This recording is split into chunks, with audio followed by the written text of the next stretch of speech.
Во овој бран на коронавирусот матичните лекари со полни раце работа. Во изминатава недела во Тетовскиот регион во просек се регистрираат по 50 нови случаи дневно.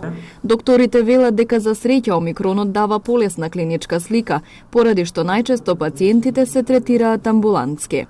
Посетите во амбулантите е зголемена, но за среќа клиничката слика е полесна кај овој бран, претпоставувам дека е омикрон. Пациентите многу често и се вакцинирани, но дел од нив и повтор пат прележуваат, така што можеби полесната клиничка слика се должи и на тоа.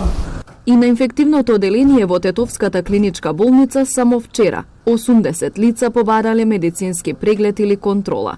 Хоспитализирани се 14 пациенти со COVID-19 и сите се на кислородна поддршка.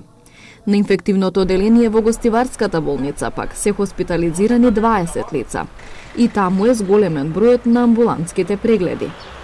Големен е многу бројот на амбулантски случаи, значи во денот имаме од 50 до 80 амбулантски случаи и ние ги испитуваме и со брзи тестови кои што можеме.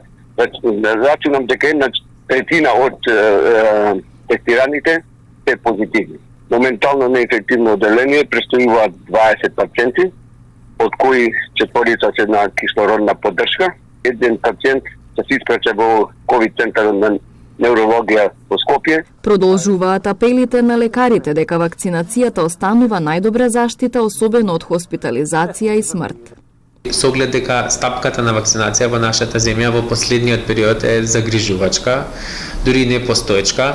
Тие што се вакцинираа во првите моменти се остана на тоа, така што апелирам до сите граѓани кои што не се вакцинирани да се вакцинираат што поскоро, затоа што единствено така може да се надеваме на полесна клиничка слика и на непреоптоварување на здравствениот систем. Во Тетовскиот регион заклучно вчера има 381 активни случаи на COVID-19, додека во Гостиварско таа бројка изнесува 229.